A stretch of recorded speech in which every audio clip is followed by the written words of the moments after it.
નમસ્કાર. આ આપણો સીએમટી વિષયનો 15મો વિડીયો લેક્ચર છે. આજના વિડીયો લેક્ચરની અંદર આપણે વાત કરવાની છે મેમરી મોડ્યુલ્સ અને પિન પેકેજની. લાસ્ટ 4 લેક્ચરથી જે આપણે મેમરી રિગાર્ડિંગ વાત કરતા આવ્યા છીએ, આ તેનો લાસ્ટ લેક્ચર છે તેવું કહી શકાય. એટલે અહીંયા આજે આપણે આ મેમરીનો કન્સેપ્ટ કમ્પ્લીટ કરશું. આ કન્સેપ્ટની અંદર જો વાત કરીએ તો આપણે બે અલગ અલગ ટોપિક છે, પિન પેકેજીસ અને મેમરી મોડ્યુલ, તેની વાત કરવાની છે. સૌથી પહેલાં પિન પેકેજીસ અને મેમરી મોડ્યુલ શું છે અને ત્યારબાદ આપણા કમ્પ્યુટર સિસ્ટમ અથવા મેમરી કોમ્પોનન્ટ સાથે તે કેવી રીતે કનેક્ટેડ છે તેની વાત કરવાની છે.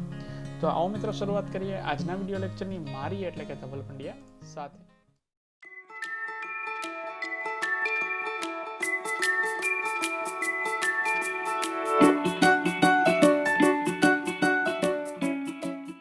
પિન પેકેજીસ અને મેમરી મોડ્યુલ સમજવા હોય તો સૌથી પહેલાં તેના ટાઈપ્સ આપણે જોઈએ. ટાઈપ્સ જોયા બાદ વન બાય વન આપણે લોકો પિન પેકેજીસ અને ત્યારબાદ મેમરી મોડ્યુલને સમજતા જાય અને તેની સાથે સાથે આપણે તે પણ કવર કરતા જઈશું કે પિન પેકેજ એટલે શું અને મેમરી મોડ્યુલ એટલે શું. સૌથી પહેલાં જો તેના ટાઈપની વાત કરીએ તો પિન પેકેજના ટાઈપમાં 3 ટાઈપ આવે: ડીપ, ઝીપ અને સીપ. સેમ એઝ મેમરી મોડ્યુલની વાત કરીએ તો 3 પ્રકારના મેમરી મોડ્યુલ છે: સિમ, ડીમ અને રીમ. તો હવે આપણે લોકો સૌથી પહેલા પિન પેકેજ અને ત્યારબાદ પિન પેકેજમાં શું પ્રોબ્લેમ હતો અને તેને કારણે આપણે મેમરી મોડ્યુલ ઉપર આવ્યા તેની વાત કરશું. તો સૌથી પહેલા જો ડીપ પિન પેકેજ જોઈએ, DIP અથવા DIPP અથવા DIL, આ અલગ અલગ નામથી ઓળખાતું પિન પેકેજ એટલે ડ્યુઅલ ઇનલાઇન પિન પેકેજ. હવે જો તે કેવું દેખાતું તેની વાત કરીએ તો તેનો દેખાવ કંઈક આવો હતો. સૌથી પહેલાના સમયમાં એટલે કે 1980sના ટાઈમની અંદર આપણે લોકો આ પિન પેકેજનો યુઝ કરતા. આ પિન પેકેજ યુઝ કરવાનું કારણ, અહીંયા પિન પેકેજ શબ્દ જ્યારે આવે ત્યારે આપણે એક ઇન્ટિગ્રેટેડ સર્કિટ અથવા IC સમજવાનો પ્રયત્ન કરશું. શરૂઆતના સમયમાં આ રીતની IC આવતી અને એ ICનો આપણે યુઝ શેના માટે કરતા તો અલગ અલગ પ્રકારના કોમ્પોનન્ટની અંદર મેમરી કોમ્પોનન્ટ જે છે તેને PCBની સાથે ડાયરેક્ટલી કનેક્ટ કરવા માટે આનો યુઝ કરતા. જેમ કે લાસ્ટ લેક્ચરની અંદર આપણે લોકોએ EPROM કરીને એક રોમનો ટાઈપ ભણ્યો હતો. તો EPROM છે તેને આપણે આપણા કમ્પ્યુટરની સાથે કનેક્ટ કરવી હોય તો તે આપણે જેમ રેમ સ્ટિક્સ અથવા રેમને કનેક્ટ કરીએ તેવી રીતે ના કરી શકાય. તેના માટે તેને કનેક્ટ કરવા માટે આ પ્રકારની એક ચિપ જોઈએ અથવા એક પ્રકારની IC જોઈએ. તો આ IC છે તે સામાન્ય રીતે આ DIP ટાઈપની આવતી હોય છે. તો આ પ્રકારની ICs છે તેના ફૂલ ફોર્મની જો વાત કરીએ તો dual inline pin package, dual inline package અથવા ડ્યુઅલ ઇનલાઇન પેકેજ એટલે DIP, DIL અને DIPP આવા નામ આપેલા છે. આ જે બધી પ્રકારની ICs છે તે બેઝિકલી બે લાઇનની અંદર આવે, લેફ્ટ હેન્ડ સાઈડની અંદર અને રાઈટ હેન્ડ સાઈડની અંદર. જો કોઈ પણ IC જોઉં તો તેની 2 લાઇન્સ તમને દેખાશે અને આ બંને લાઇન્સમાં અલગ અલગ પ્રકારની પિન્સ હોય છે, બરાબર. તેને કારણે આને ડ્યુઅલ ઇનલાઇન પેકેજ કહેવામાં આવતું અને સામાન્ય રીતે આનો યુઝ આપણે લોકો EPROMની અંદર કરીએ છીએ. નાવ નેક્સ્ટ જો વાત કરીએ કે DIPનું કોઈ રિપ્લેસમેન્ટ હતું તો DIPનું રિપ્લેસમેન્ટ હતું, તેને કહેવામાં આવ્યું ZIP. તેનો દેખાવ કંઈક આ પ્રકારની એક IC હતી, તે પણ એક IC જ હતી અને ZIP એટલે કે Zig-Zag ઇનલાઇન પેકેજ આ તેનું ફૂલ ફોર્મ હતું. ત્યારબાદ તેમાં 20 અને 40 પિનના વેરિયન્ટની અંદર તે આવતું હતું અને આ એક શોર્ટ લિવ્ડ પેકેજિંગ ટેકનોલોજી હતી, એટલે કે આનો ખૂબ વધારે યુઝ નહોતો થયો. સામાન્ય રીતે આનો યુઝ શું કામ થયો તો તેની જો વાત કરીએ તો DIPની અંદર એવો શું વાંધો હતો કે ZIP યુઝ કરવું પડ્યું. તો DIPની અંદર વાંધો એકમાત્ર હતો કે DIP જ્યારે યુઝ કરવામાં આવે ત્યારે તેની ZIP કરતાં તેમાં સ્પેસ વધારે ઓક્યુપાઈ થતી હતી. તો ZIPની અંદર સ્પેસ, કમ્પ્યુટરને આપણે નાના કરવાના હતા એક સમયે, એટલા માટે કમ્પ્યુટરને નાના કરવા માટે આપણે લોકોએ DIPને બદલે ZIPનો યુઝ કરવાની શરૂઆત કરી. ત્યારબાદ તેનો યુઝ DRAMની અંદર પણ ઘણીવાર થયો, પણ બહુ જલ્દી સમયની અંદર, એટલે કે ZIPનું હજી તો માંડ માર્કેટની અંદર ધીમે ધીમે લોકોને ખબર પડતી હતી. ત્યાં એક નવી ટેકનોલોજી આવી, એટલે એક નવી ચિપ આવી, એક નવી IC આવી અને એને કહેવાનું SIPP એટલે કે સિંગલ ઇનલાઇન પિન પેકેજ. આવી રીતે આના પણ અલગ અલગ નામ પાડી શકાય. હવે SIPPની જો વાત કરીએ તો SIPP છે તે રાઈટ હેન્ડ સાઈડની ફિગરમાં દેખાય છે તે પ્રકારનું એનું સ્ટ્રક્ચર હતું અને એની અંદર ઘણી બધી મેમરી ચિપ્સ છે તે જોડેલી હતી.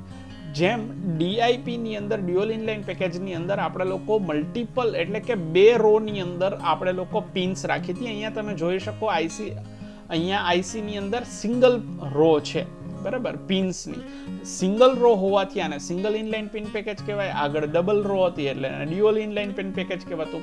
જ્યારે 80286 અને 80386 તમે લોકો માઇક્રોપ્રોસેસરની અંદર એક આર્કિટેક્ચર ભણ્યા હશો 8086નું, ત્યારબાદના જે મધરબોર્ડ હતા 80286 અને 80386 નામના મધરબોર્ડ હતા, તે મધરબોર્ડની અંદર આપણે સામાન્ય રીતે આ SIPP નો યુઝ કરતા હતા. હવે અહીંયા સુધી આ પિન પેકેજની ગોઠવણ હતી, પણ ત્યારબાદ એવો વિચાર આવ્યો કે પિન પેકેજ આ વસ્તુ અઘરી પડે છે. શું કામે? કારણ કે આટલી સ્પેસ આપણે મધરબોર્ડની અંદર રાખવી, ત્યારબાદ તેને સોલ્ડરિંગ કરાવવું, અને ઇટ કુડ બી પોસિબલ કે જ્યારે સોલ્ડરિંગ થાય ત્યારે કોઈક ને કોઈક પ્રોબ્લેમ થાય. તો એના માટે થઈને આપણે પિન પેકેજને આ આખો જે પ્રોબ્લેમ હતો તેને ઓવરકમ કરવા માટે મેમરી મોડ્યુલ સાઈડ આવ્યા. તો સૌથી પહેલા SIPP એટલે કે સિંગલ ઇનલાઇન પિન પેકેજ હતું, તેને રિપ્લેસ કરવામાં આવ્યું SIMM એટલે કે સિંગલ ઇનલાઇન મેમરી મોડ્યુલ દ્વારા. હવે મેમરી મોડ્યુલ શું છે તે જોઈએ એટલે સમજીએ. તો સિંગલ ઇનલાઇન મેમરી મોડ્યુલ કંઈક દેખાવે એવા હતા. હવે આપણે આ જોઈએ એટલે આપણને અત્યારે એક વસ્તુ દેખાય છે ને, સામાન્ય રીતે આપણે રેમ કહીએ, પણ રેમની અંદર મલ્ટિપલ સ્લોટ્સ હોય, મલ્ટિપલ પિન્સ હોય, આની અંદર સિંગલ ટાઈપ્સની પિન્સ છે. હવે તે પિન્સ ક્યાં જોવાની? તો જે તમે અત્યારે અલગ અલગ પ્રકારની આઈસીસ જોવો છો તે આઈસીસની નીચે ગોલ્ડન કલરની પિન્સ તમને દેખાતી હશે. નોચ જે મિડલમાં જે કોમ્પોનન્ટ છે એને નોચ કહેવામાં આવે છે, અને નોચની બંને બાજુ પિન્સ હોય છે. તો આને કહેવામાં આવે છે સિંગલ ઇનલાઇન મેમરી મોડ્યુલ.